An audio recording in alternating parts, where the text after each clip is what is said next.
কারা কারা আগামী 24 ঘন্টায় 100 রাকাত নফল নামাজ পড়বেন? যদি পড়তে পারেন প্রত্যেককে পুরস্কার হিসাবে একটি মোটর সাইকেল দেওয়া হবে। হয়তো অনেকেই হাত তুলবেন, বেশিরভাগই হাত তুলবেন বা সবাই হাত তুলবেন। যারা মোটর সাইকেল চালাইতে পারেন তারা তো তুলবেনই, যারা পারেন না তারাও কেন, যে পুরস্কারটা পায়া বিক্রি করে দিব, হাত তুলবে সবাই। কারণ 24 ঘন্টায় 100 রাকাত নফল, এটা কোনো ব্যাপার না। তো এই ব্যক্তি মনে করেন এই হলো একজন, আরেকজন, এই ব্যক্তি দুই ব্যক্তি, যাই হোক আরেকজন, আরেকটা ঘোষণা করা হলো, ভাই আগামী 24 ঘন্টায় যারা যারা একটা গুনাহ করতে পারবেন না তাদেরকে একটা মোটর সাইকেল দেওয়া হবে। এবার হাত উপরের দিকে ওঠে না, না উঠতে গিয়ে আবার নেমে যায়। কয়েকজনের উঠছে আবার নেমে যাচ্ছে। কেন? যাদের উঠছিল ওদের মনে পড়ে গেছে আমি না সুদ খাই। যার উঠতে গেছিল তার মনে পড়ছে আমি না জমির দালালি করে আগামীকালকে একজনের 6 লাখ খাবো। হাতটা উঠতে গিয়ে মনে পড়ে গেল আন্দাজি উঠলে হইব, আমি তো দুধ বিক্রি করার সময় মানুষকে খাটি বইলে যে 1 কেজি পানি দিয়ে কি জানে মানুষ। হাত উঠতে গিয়ে ওই ব্যক্তি চিন্তা করে আমি যে আপেলটা ওজন করে বিক্রি করি আর যে চুপে চুপে পরিমাপে কমাই, মেশিনের মধ্যেও যে কমানোর নিয়ম আছে, এটা কি আর পাবলিক বুঝে? হাত উঠতে গিয়ে আর ওঠে না। তাহলে বললাম 24 ঘন্টায় 100 রাকাত নফল নামাজ, মাশাআল্লাহ সংখ্যা অনেক। 24 ঘন্টা একটাও গুনাহ করবেন না, হাত উঠে না। এখান থেকে বোঝা গেল এই হলো মনে করেন 24 ঘন্টায় নফল পড়বে 100, আর এই হলো গুনাহ করবে না। এখান থেকে বোঝা যায় 100 রাকাত নফলের চ্যালেঞ্জ নেওয়া সহজ, গুনাহ ছেড়ে দেওয়া কঠিন। কিন্তু নবীজি সাল্লাল্লাহু আলাইহি সাল্লাম বলেন, যেই ব্যক্তি ফরজ নামাজ পড়ে, ওয়াজিব নামাজ পড়ে, নফল নামাজ পড়ে, আবার কিছু নাফরমানি করে, আরেক ব্যক্তি ফরজ নামাজগুলা পড়ে, ওয়াজিব নামাজ পড়ে, কিন্তু নাফরমানি করে না, নফল নামাজ একটু কম পড়ে। আবার এক ব্যক্তি নফলও পড়ে, ফরজ সুন্নত ওয়াজিব সব পালন করে, আবার কিছু নাফরমানি করে। আরেক ব্যক্তি ওয়াজিব ফরজ সবগুলো আদায় করে, নফল নামাজ পারলে পড়ে, না পারলে পড়ে না, কিন্তু নাফরমানি করে না। নবী বলেন যে নাফরমানি করে না আমি তাকে সমস্ত মানুষের মাঝে শ্রেষ্ঠ আবেদ, শ্রেষ্ঠ ইবাদত গুজার বান্দা বলে ঘোষণা করলাম। তাহলে বলেন তো, নফল বেশি পড়া শ্রেষ্ঠ আবেদ না গুনাহ ছাড়া শ্রেষ্ঠ আবেদ? গুনাহ ছেড়ে দেওয়া শ্রেষ্ঠ আবেদ। এই জন্য হাসান বসরি রহমতুল্লাহ আলাইহি, একজন বড় আল্লাহর ওলি, তিনি বলেন মা আবাদাল আবিদুনা বিশাইইন আফযালা মিন তারকি মা নাহাকুমুল্লাহু আন। হাসান বসরি বলেন একজন আল্লাহর ওলির জীবনের শ্রেষ্ঠ ইবাদত নাফরমানি না করা। হাসান বসরি বলেন যদি শোনো পৃথিবীতে কেউ আল্লাহর ওলি, খোঁজ নিয়ে দেখবা যে গুনাহ করে কিনা। যদি দেখো না গুনাহ করে না, বুঝবা হ্যাঁ আসলে আল্লাহর ওলি। কারণ আল্লাহর ওলির জীবনের শ্রেষ্ঠ ইবাদত গুনাহ না করা। আল্লাহর ওলির জীবনের শ্রেষ্ঠ ইবাদত কি? গুনাহ না করা। এই জাতীয় কিছু আল্লাহর ওলি আপনি দুনিয়াতে পাবেন, যাদেরকে দেখলে আপনার আল্লাহর কথা মনে পড়বে। যাদেরকে দেখলে আল্লাহর ওলি চিনার উপায়, কিছু আল্লাহর ওলিদেরকে দেখলে আপনার ইজা রুউ যুকির আল্লাহ, তাদেরকে আপনি দেখলে আল্লাহর কথা মনে পড়বে, আখিরাতের স্মরণ হবে, আর গুনাহ ছেড়ে দেওয়ার মানসিকতা তৈরি হবে। এরকম কিছু মানুষ দুনিয়াতে পাবেন। আবার অনেক সুন্দর, দেখতে শুনতে অনেক সুন্দর, কিন্তু বেদাতের মধ্যে লিপ্ত। এর দেখলেই হাক্কানি উলামায়ে কেরাম বলে ধর এদিকে যাবো না। কেন? দেখতে তো সুন্দর, কিন্তু আপনার মন চায় না কেন সেখানে যাই। উনি দেখতেও সুন্দর, মাশাআল্লাহ, আল খাল্লা টেল্লা নিয়ে আছে, সব সুন্দর, কিন্তু এরপরে উলামায়ে কেরাম বর্জন করতেছে। কেন? জানো ঘন জান সুন্দর তো। অন্যদিকে একজন মানুষ কালো, আর উলামায়ে কেরাম লাখ লাখ আলেমরা তার কাছে, কালো মানুষটার কাছে গিয়ে ভিড় জমাইতেছে। কেন? বুঝলেন? একটা মানুষ কালো, লাখ লাখ আলেম তার কাছে যাইতেছে। কেন? কিছু আছে। আবার একজন দেখতে অনেক সুন্দর, মাশাআল্লাহ, ওনারে দেখলে মনে হবে ফেরেশতা, কিন্তু উলামায়ে কেরাম যায় না। এই জন্য বুঝতে হবে যে আল্লাহর ওলি যারা, তাদেরকে দেখলে আল্লাহর কথা স্মরণ হবে, তাদেরকে দেখলে আখিরাতের কথা স্মরণ হবে। এই জন্য দেখবেন এলাকায় অনেক মানুষ দেখতে সুন্দর, নামাজ পড়ে না, এর দেখলে মায়া লাগে না। অনেক মানুষ দেখতে কালো, লোকটা নিয়মিত নামাজ পড়ে, এর দেখলে এক কাপ চা খাওয়াইতে মন চায়। ওই যে আল্লাহ ভালোবাসা তৈরি করে, কালে হুয়া তু কিয়া হুয়া দিলওয়ান, কালা কিন্তু দিল আছে ভালো। এই জন্য কালো দেখতে, কিন্তু দেখলে মায়া লাগে। এই আপনি এর তো মায়া করেন কা? ও হুজুর এমনি ভালো লাগে। ওই কালো মানুষ, কালো হইলেও ভালো লাগে, ও ভালো মানুষ।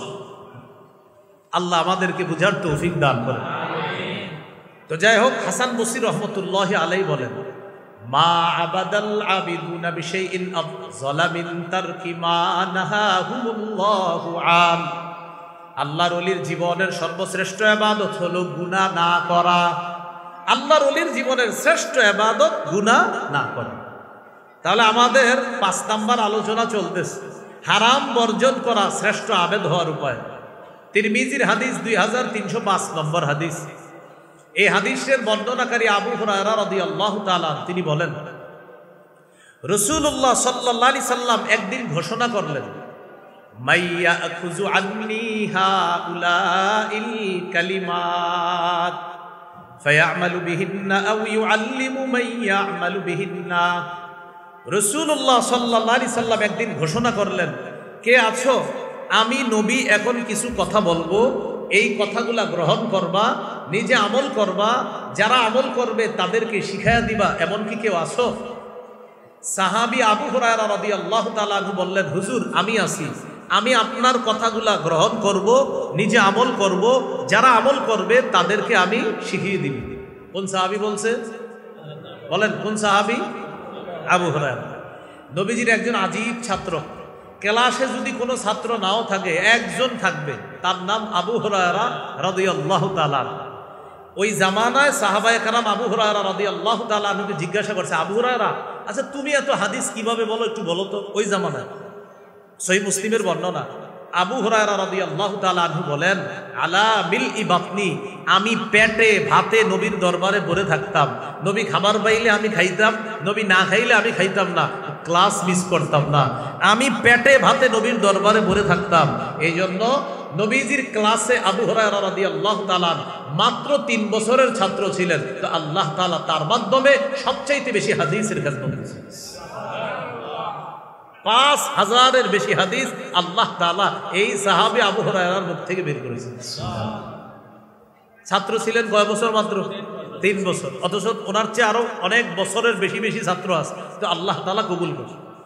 তো এই আবু হুরায়রা রাদিয়াল্লাহু তাআলা বলেন, হুজুর আমি আছি, আমি আপনার কথা শুনবো, গ্রহণ করব, নিজে আমল করব, অন্যদেরকে শিখিয়ে দিব। আবু হুরায়রা রাদিয়াল্লাহু তাআলা আনহু সম্পর্কে ছাত্র যারা আছেন একটু মন দিয়ে একটা কথা শুনেন, তার কিন্তু শুরুর দিকে মেধা এত প্রখর ছিল না। কোন সাহাবী?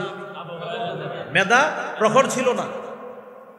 মসজিদে একদিন বসা, মসজিদে বলতে ওই যেখানে ছাত্র যারা হজ উমরায় গেছেন দেখবেন মসজিদে নববীর এক পাশে পিতলের কালারের একটা শিকল দিয়ে একটা রাউন্ড দেওয়া আছে, এটাকে বলা হয় মাদ্রাসাতুস সুফফা বা আসহাবুস সুফফা।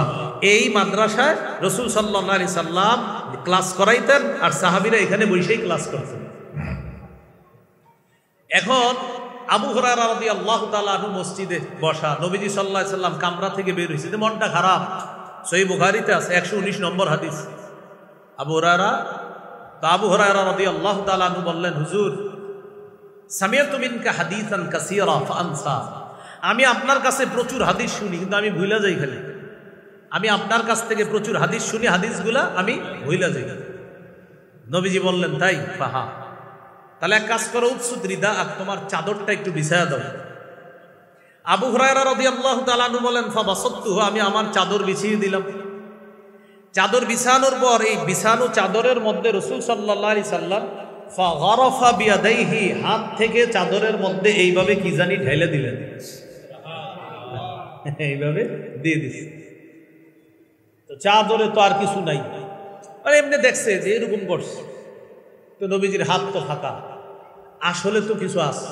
সুবহানাল্লাহ, আল্লাহ জানেন আর রাসূল সাল্লাল্লাহু আলাইহি সাল্লাম তার মুজিজা, নবীজি জানেন যে নবীজি এইভাবে কেন করছে।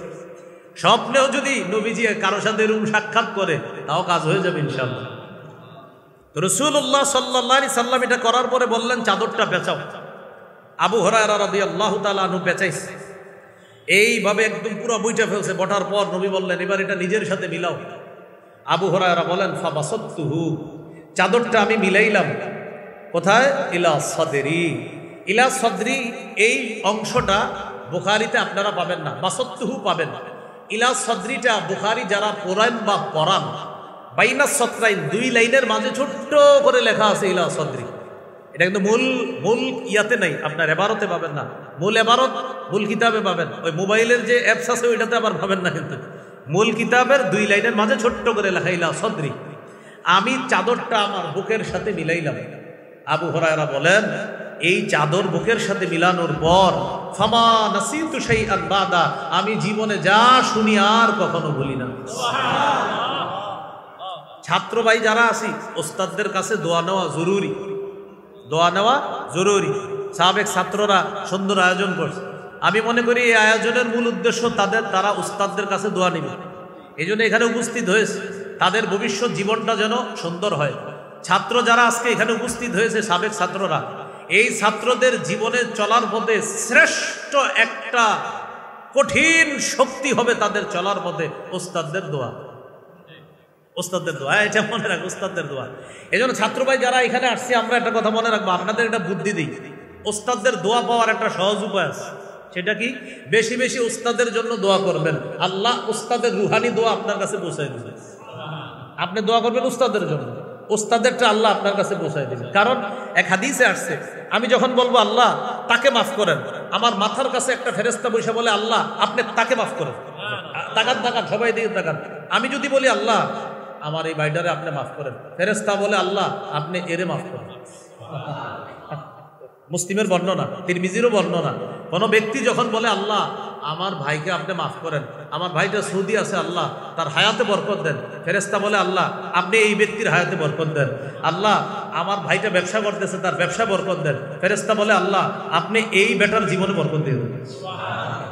এখন আল্লাহ আমার উস্তাদের পরিবারে আপনি বরকত দিয়ে দেন, আল্লাহ আমার উস্তাদের পরিবারটাকে আপনি সুখে রাখেন, আল্লাহ আমার উস্তাদের যারা বেঁচে নাই, আমার উস্তাদদের মধ্যে তাদের কবরটা জান্নাতের বাগান বানায় দিবেন। ফেরেশতারা বলবে আল্লাহ আপনি তার জীবনটা বরকতময় বানায় দেন, তার পরিবারের যারা বেঁচে নাই তাদের কবরটা আপনি জান্নাতের বাগান বানায় দেন। এই জন্য উস্তাদের জন্য যত দোয়া করবেন আপনার জীবন তত তারাক্কি হবে। তাহলে আজকে থেকে মনে রাখবেন, জিন্দিগির কোনো দোয়ায় দুইটা দোয়া যেন না ছুটে, আমার মা বাবা, আমার উস্তাদ। আমার মা বাবার জন্য আমি দোয়া করা কখনো ভুলে যাব না, আর আমার উস্তাদদের জন্য দোয়া করা ভুলে যাব না। অন্তত এতটুকু যদি শর্টে দোয়া করেন, আল্লাহ আমার উস্তাদদের যারা বেঁচে আছে তাদেরকে হায়াতে তৈয়বা দান করেন, আল্লাহ যারা বেঁচে নাই তাদের কবরগুলো জান্নাতের বাগান বানায় দেন। সহজে এতটুকু বলে দিলাম। তো আবু হুরায়রা রাদিয়াল্লাহু তাআলা নবীজির খাস দোয়া পেয়ে গেছে, এজন্য আল্লাহ কবুল করে ফেলছেন। তাই উস্তাদদের দোয়া নেওয়ার চেষ্টা করা। মূল আলোচনায় চলে আসি। বলেন মূল আলোচনা কোনটা? 5 নাম্বার, হারাম থেকে বাঁচলেই আল্লাহর শ্রেষ্ঠ আবেদ হওয়া যাবে, গুনাহ থেকে বাঁচলে। এটা বলতেছিলাম। এটা বলতে গিয়ে আপনাদেরকে তিরমিজি 2305 নম্বর হাদিস শোনাচ্ছি। নবী বললেন, কে আছো? আমি এখন কিছু কথা বলবো, কথাগুলা গ্রহণ করবা, নিজে আমল করবা, অন্যদেরকে শিখাইয়া দিবা। এক সাহাবী বলছে, হুজুর আমি আছি। ওলামা হযরত ছাড়া অন্যরা বলেন তো ওই সাহাবীর নাম কি? ওনারে কেন্দ্র করে বললাম কথাগুলা। তো নবীজি কি করলেন? আবু হুরায়রা বলেন, আখাযা বিয়াদি, এইভাবে হাত ধরছে। আপনাটাও ধরতাম, আচ্ছা ধরি। এইভাবে হাত ধরছে। হ্যাঁ, নবীজি বলেন, আবু হুরায়রা বলেন, নবীজি আমার হাত এইভাবে ধরে, বাবা যেমন সন্তানকে শিখায়া দেয়, নবী আমাকে এইভাবে একদম হাত ধরে ধরে 5টা কথা শিখাইয়া দিচ্ছে। তবে এই হাদিস শোনানোর আগে একটা শর্ত আছে। নবীজি যেমন বলছে, কে আসো এমন যে আমার কাছ থেকে এই কথাগুলা গ্রহণ করবা, নিজে আমল করবা, যারা আমল করবে তাদেরকে শিখাবা। এই হাদিস এই যুগেও যারা বর্ণনা করবে তারাও আপনাদেরকে বলবে যে ভাই আমি নবীজির একটি হাদিস আপনাদের সামনে এখন পেশ করব। এই হাদিস কারা শুনবেন, কারা আমল করবেন, আর কারা অন্যকে শিখাইবেন, এটা বলার পরে এই হাদিস আমি বলবো না। আপনারা বলেন, আপনারা কি হাদিস শুনবেন, নিজে আমল করবেন, অন্যদেরকে শিখাবেন? তাহলে চোখ বন্ধ করে হাত তুলে ফেলেন। হ্যাঁ, সত্যি তো? একটু পরে কিন্তু হাত যেন না নামে। আচ্ছা, হাত নামান। এবার শোনেন কি বলে নবীজি। 5টা কথা বলছে। 1 নাম্বার, ইত্তাকিল মাহারিমা তাকুন আবাদান নাস। আবু হুরায়রা, তুমি হারাম থেকে বাঁচো। হারাম দ্বারা উদ্দেশ্য হলো হারাম কথা, হারাম কাজ, হারাম খাদ্য যা আছে এগুলা থেকে বাঁচো। তাকুন আবাদান নাস, মানুষের মাঝে তুমি সর্বশ্রেষ্ঠ আবেদ হিসাবে গণ্য হয়ে যাবে। যেখানে নবী হারাম থেকে বাঁচতে বললেন, সেখানে আমাদের দেশে রাষ্ট্রীয়ভাবে হারাম কাজকে বৈধতা দেওয়ার ষড়যন্ত্র চলতেছে। রাষ্ট্রীয়ভাবে। কিভাবে? রাষ্ট্রীয়ভাবে একদল ইসলাম সম্পর্কে অজ্ঞ মহিলা 318 পৃষ্ঠা ব্যাপী নারী বিষয়ক সংস্কার কমিশন নামে একটা কমিশন মাননীয় প্রধান উপদেষ্টার কাছে জমা দিয়েছে, যা রন্ধ্রে রন্ধ্রে কোরআনের বিরোধিতা করা হয়েছে, ইসলামের বিরোধিতা করা হয়েছে। এই বাংলাদেশটাকে একটা বেহা রাষ্ট্র বানানোর চূড়ান্ত নীলনকশা চলতেছে। যেখানে নবীজি বললেন হারাম থেকে বাঁচো, সেখানে হারামকে বৈধতা দেওয়ার ষড়যন্ত্র চালানো। শুধু হারাম বৈধতা না, আপনার কোরআনকে পরিবর্তন করার মিশন আছে। কিসের, কাকে পরিবর্তন করা?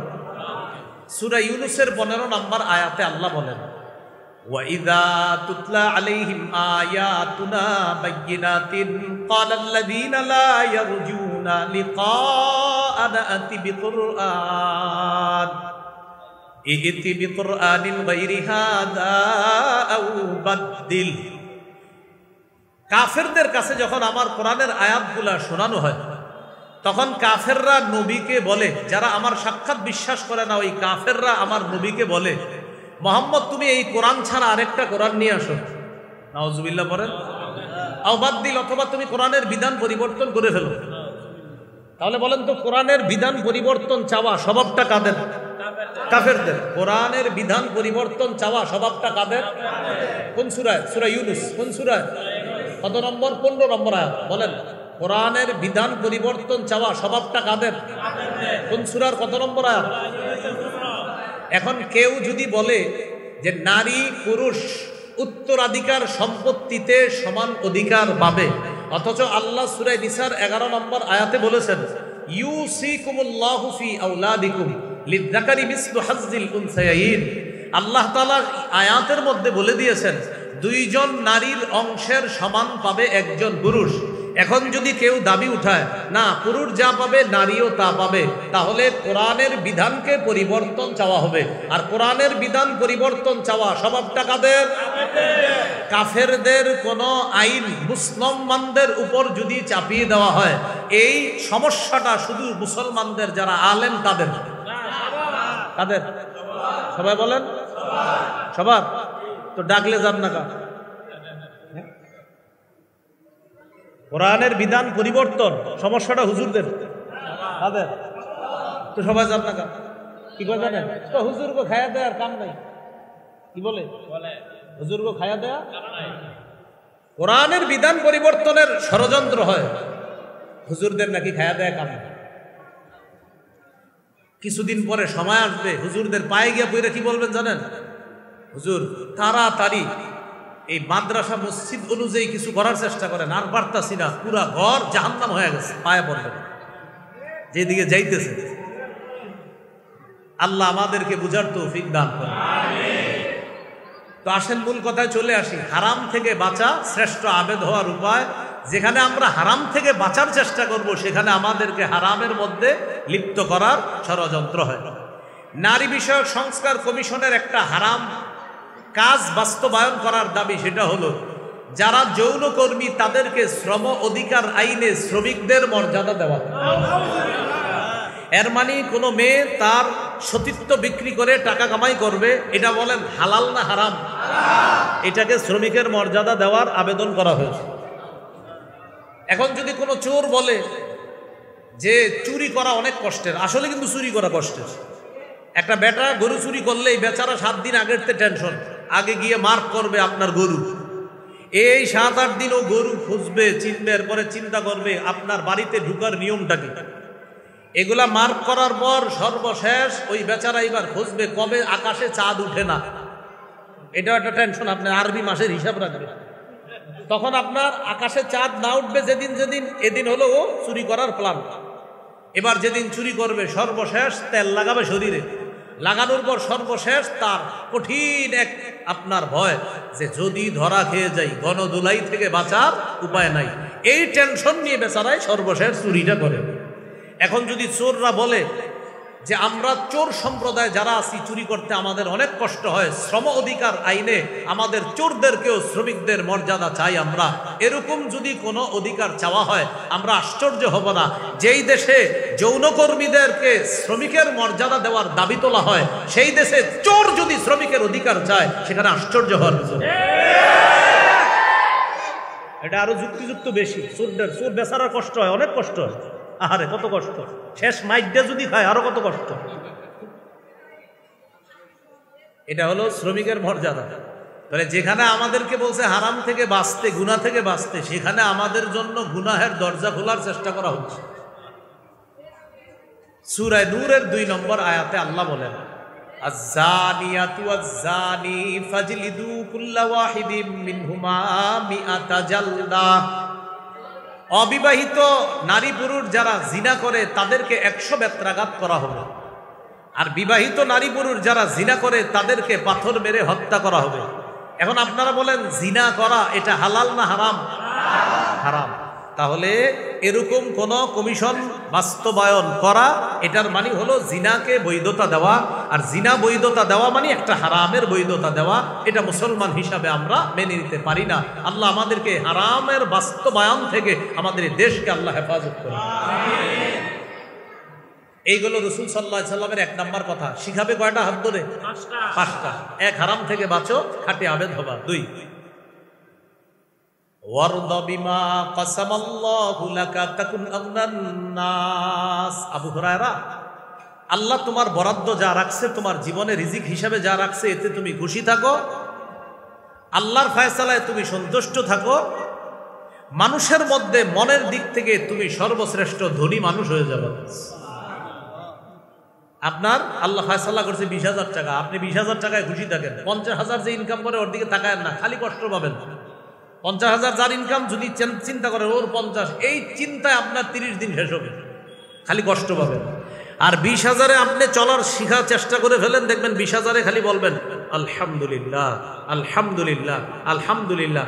আর যে 50,000 কামাই, যদি তাকান ওর দিকে, ওর 50, আরে ওর 50, আরে আপনার শরীর আরো খারাপ হবে। এজন্য নবী বললেন, তোমাকে আল্লাহ যা দিছে এটাতে তুমি খুশি থাকো, তুমি শ্রেষ্ঠ ধনী হবা। 3 নাম্বার, ওয়া আহসিন ইলা জারিকা তাকুন মুমিনা। প্রতিবেশীর সাথে উত্তম আচরণ করো, খাঁটি মুমিন হয়ে যাবা। প্রতিবেশীর সাথে উত্তম আচরণ করো, খাঁটি মুমিন হবে। আমি গাড়ি থেকে নাইমা এখানে আসা পর্যন্ত যুবক ওলামা একরাম প্রায় সবাই আমারে সালাম দিছে, মুসাফা করছে, যারা যারা সামনে পড়ছে। এর মধ্যে এমন লোক আছে যারা মুসাফা করছে আমার সাথে, যারা গত 5 বছর প্রতিবেশীরই সালাম দেয়নি। কারে সালাম জানেন? প্রতিবেশীর। কিন্তু আমারে পুরা হুজুর আসসালাম, হুজুর আপনি মা ঠিক আছে তো, সফর ঠিক আছে তো, প্রতিবেশীরই সালাম দেন। অথচ রাসূল সাল্লাল্লাহু আলাইহি সাল্লাম বলেন, প্রতিবেশীর হক আদায় করো প্রতিনিয়ত একটা সালামের মাধ্যমে হলো। সুবহানাল্লাহ। প্রতিবেশীরই সালাম দেয় না কেন? এই তুমি সালাম দেয় না কেন? হ্যাঁ তো আমগো উত্তর ঘরের আব্দুর রহিম। আরে তারা সালাম দেয় না কেন? আমার ভাতিজা ইউসুফ, এই জন্য সালাম দেয় না। তুমি সালাম দেয় না কেন? তো আমার কাকা। মানে আপনি কাকারে সালাম দিবেন না? ও আমার কাকারেও সালাম দিব। আপনি সালাম দেন না কেন? আমার আব্বা। মানে সন্তান বাবাকে, বাবা সন্তানকে, মা সন্তানকে, সন্তান মাকে সালাম দেওয়াটা এটা মনে করে লজ্জার বিষয়। আর স্বামী স্ত্রীকে সালাম দেওয়া এটা তো আরো লজ্জা। রাস্তাঘাটে 14 জন মহিলারে সালাম দিবে, কিন্তু ঘরের স্ত্রীকে গিয়ে সালাম দিবে? হুজুর এটা কি বলেন আপনি? স্ত্রীকে মানিয়া সালাম, মানে এটা কেমনে সম্ভব?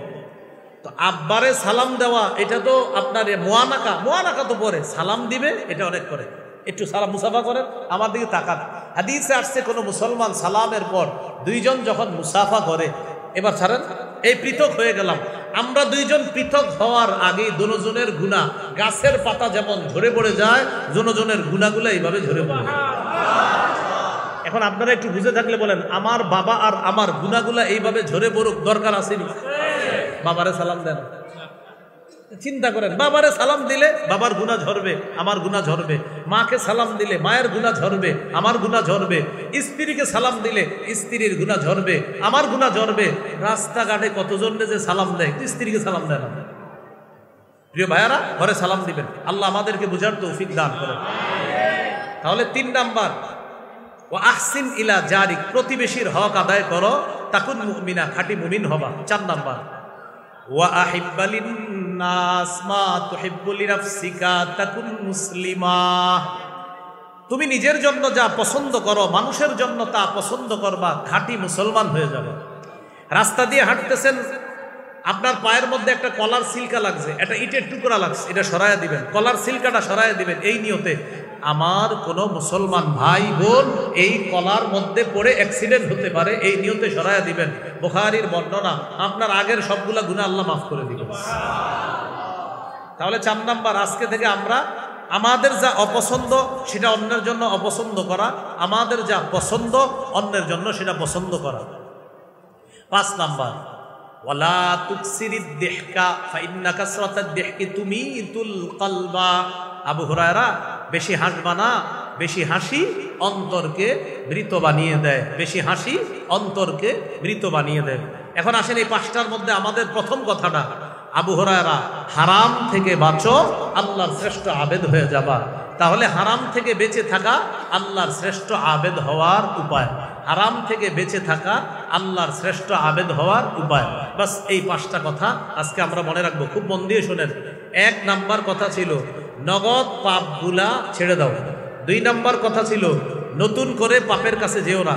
এই 2 কথায় আমরা কিছু আলোচনা করেছিলাম যে মৌলিকভাবে পাপ 2 প্রকার। একটা হলো আল্লাহর আদেশগুলা ছেড়ে দাও, মাশাআল্লাহ। একটা হলো আল্লাহর আদেশগুলা, বলেন পাপ, আল্লাহর আদেশগুলা ছেড়ে দেওয়া পাপ। 2 নাম্বার আল্লাহর নিষেধ বিষয়গুলা করা পাপ। আল্লাহর নিষেধ বিষয়গুলা, এই পাপ আবার কয় প্রকার? 4 প্রকার। একটা হলো যা আল্লাহর গুণ, এগুলা মানুষ নিজের মধ্যে দাবি করা, এটা পাপ। 2 নাম্বার আয-যুনুবুশ শায়তানিয়া, হিংসা করা শয়তানের কাজ, এটা মানুষ করা পাপ। 3 নাম্বার আয-যুনুবুস সাবউইয়া, সেটা হলো বাড়াবাড়ি করা, সীমা লঙ্ঘন করা। 4 নাম্বার আয-যুনুবুল বাহিমিয়া, সেটা হলো চতুষ্পদ জন্তু, হাইওয়ান, জানোয়ার সুলভ কোনো পাপ করা। সবগুলা পাপ একসাথে করে ছোট আর বড় হিসাবে পাপ কয় প্রকার? 2 প্রকার। একটা কবিরা আর একটা সগীরা। এ হলো আমাদের প্রথম 2 আলোচনার আলোচনা। নগদ গুনাহ ছেড়ে দেওয়া, নতুন করে গুনার কাছে না যাওয়া। 3 নাম্বার, আমাদের মানুষ হিসাবে গুনাহ হতে পারে, হওয়ার পরে সকালবেলা সবাইরে বলবো, তাহলে সবাইকে বলে যাওয়া যাবে না। হ্যাঁ, যদি গুনাহটা ছাড়তে না পারি ব্যক্তিগতভাবে কোনো আল্লাহওয়ালার কাছে বলতে পারি। 4 নাম্বার, মুমিন গুনাহকে মনে করবে, মুমিন গুনাহকে মনে করবে পাপাচার, গুনাহকে মনে করবে। 5 নাম্বার, আল্লাহর শ্রেষ্ঠ আবেদ হওয়ার উপায় গুনাহ ছেড়ে দেওয়া, হারাম কাজ ছেড়ে দেওয়া। আল্লাহ আমাদের সকলকে পাপ মুক্ত জীবন যাপন যেন আমরা করতে পারি। প্রকাশ্য গুনাহ, গোপন গুনাহ যেগুলো আছে নগদ ছেড়ে দিব, নতুন করে প্রকাশ্য গুনাহ, গোপন গুনাহ যেন আমরা না করি। আল্লাহ হেফাজত করেন। আমরা দোয়া করব কোনো ধরনের শরিয়া বিরোধী আইন যেন আমাদের দেশে বাস্তবায়ন না হয়। ঠিক আছে না ইনশাআল্লাহ?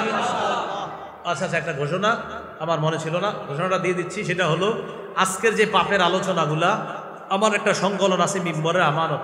আপনাদের এখানে আরেকবার আসছিলাম, সময়ের অভাবে আপনারা অনেকে নিতে পারেননি। মুজফফর উলুমেও আসছিলাম, ওই দিনও আপনাদের অনেকের চাহিদা ছিল, নিতে পারেননি। 10 খণ্ডের কিতাব, মিম্বরের আমানত 10 খণ্ডের। আজকের যে পাপের আলোচনাগুলা, কিছু আলোচনা পাবেন 3 নাম্বার খণ্ডে আজকের, আর কিছু আলোচনা পাবেন 9 নাম্বার খণ্ডে এবং 10 নাম্বার খণ্ডে। বাকি আমি বলে দিচ্ছি কোন খণ্ডে কোন আলোচনা। প্রথম খণ্ডের আলোচনা হলো সন্তানের 64টি অধিকার। দ্বিতীয় খণ্ডের আলোচনা শিরিক, বেদাত, কুফর, তাওহীদ। তৃতীয় খণ্ডের আলোচনা হালাল, হারাম। এই হালাল আর হারামের আলোচনায় লম্বা আলোচনা পাবেন, যে অনেকগুলা হারাম যেগুলো আমরা অহরহ করে থাকি। 4 নাম্বার খণ্ডে স্বামীর 24টি অধিকার, স্ত্রীর 19টি অধিকার। 5 নাম্বার খণ্ডে লা ইলাহা ইল্লাল্লাহর ব্যাখ্যা। 6 নাম্বার খণ্ডে নামাজ। 7 নাম্বার আর 8 নাম্বার খণ্ডে নাপাক, পাক এবং নামাজ সম্পর্কে অনেকগুলা মাসালা আলোচনা করা হয়েছে। 9ম খণ্ডে যাকাত, রমজান, রমজানকে স্বাগত জানানো, রমজানকে বিদায় জানানো, বিদায়ের সময় গুনাহমুক্ত হতে পারলাম কিনা, এটাকে কেন্দ্র করে লম্বা আলোচনা 9ম খণ্ডে। 10ম খণ্ডের আলোচনা রমজান পরবর্তী 8টা কাজ। এই আলোচনা 10ম খণ্ডে। রমজানের পরে আমাদের 8টা কাজ। এই 8 কাজের পরে আমাদের প্রস্তুতি, আল্লাহ তৌফিক দিলে হজ করা। হজের পরে কোরবানি, আল্লাহ তৌফিক দিলে কোরবানি করা। এবছর আমি আপনাদেরকে বলবো 10ম খণ্ডটা আপনারা সংগ্রহে রাখলে, গরু কিনার আগে 10ম খণ্ডের একটা অংশ আছে কোরবানির মাসালা, সেখানটা আপনারা একটু পড়ে যাবেন। যাওয়ার আগে 5-10 মিনিট দেখলে হবে কিতাবটা। দেখবেন গরুর শিংটা কেমন হবে, গরুর হাত কেমন, পা কেমন, গরু কেমন হলে কোরবানি হবে না আর কেমন হলে হবে, লম্বা আলোচনা 10ম খণ্ডে। এরপরে কোরবানি দিলেন। কোরবানির পরে আমরা দাওয়াত খাই, দাওয়াত দেই, ঠিক না? এই দাওয়াত খান আর দাওয়াত দিতে গিয়ে কিছু ভুল হয়, কিছু ভালো কাজ হয়। কোনগুলা ভালো কোনগুলা খারাপ, দশম খণ্ডের আলোচনা। এরপরে হলো মুহররম মাস, সাহাবীদেরকে সমালোচনা করে অনেক মানুষ, এই সমালোচনার লম্বা জবাব দেওয়া হয়েছে দশম খণ্ডে। এরপরে সফর মাস, সফর মাসে আরবে কিছু কুসংস্কার ছিল, এই কুসংস্কারগুলা বাংলাদেশে এইভাবে মুহররম মাসে অনেকে মেয়ে বিয়ে দেয় না। আর কিছু কুসংস্কার এমন, ঘরের চালে আইসা যদি কাক কা কা করে, মনে করে ছেলেটা বিদেশে ভালো নাই, মেয়েটা বিদেশে ভালো নাই, এমন মনে করে। এই জাতীয় কুসংস্কার বিষয়ে আলোচনা দশম খণ্ডে। তো যাদের প্রয়োজন হবে আপনারা অনলাইন থেকে মিম্বরে আমানত লিখে সংগ্রহ করতে পারবেন। এখানে গাড়িতে আছে, ওই ড্রাইভার উনি বললেন আমাকে ঘোষণা করার জন্য, ওনারা নিয়ে এসেছে, আপনি এখান থেকেও সংগ্রহ করতে পারেন। বাকি এখানে সম্ভবত একটু কমে পাবেন ওদের কাছ থেকে। 1 থেকে 10 খণ্ড যদি পারেন পুরোটাই সংগ্রহ করেন, না পারলে যেই খণ্ডগুলো পারেন এটা সংগ্রহ করেন। আর একটা ঘোষণা শুনে নেন, আগামী 2-1 মাসের মধ্যে আমার নতুন একটা সংকলন আসবে, এটার নামই পাপ। নাম কি? কিতাবের নাম কি? পাপ। একটা কিতাবে আসবে, নাম পাপ। প্রায় 600-650 পৃষ্ঠা, 2 খণ্ডে, 1 খণ্ডে 300 আর 1 খণ্ডে 300 পৃষ্ঠা। এই 600 পৃষ্ঠার একটা আপনার দুইটা মিলে 600 পৃষ্ঠা একটা কিতাবে আসবে, নাম পাপ। নাম কি? পাপ। এটা আসলে ইনশাল্লাহ এটাও সংগ্রহ করে নেবেন। আল্লাহ আমাদের সকলকে আজকে যে কথাগুলো বললাম শুনলাম, প্রকাশ্য পাপ গোপন পাপ থেকে যেন আমরা বাঁচতে পারি, আল্লাহ তৌফিক দান করেন।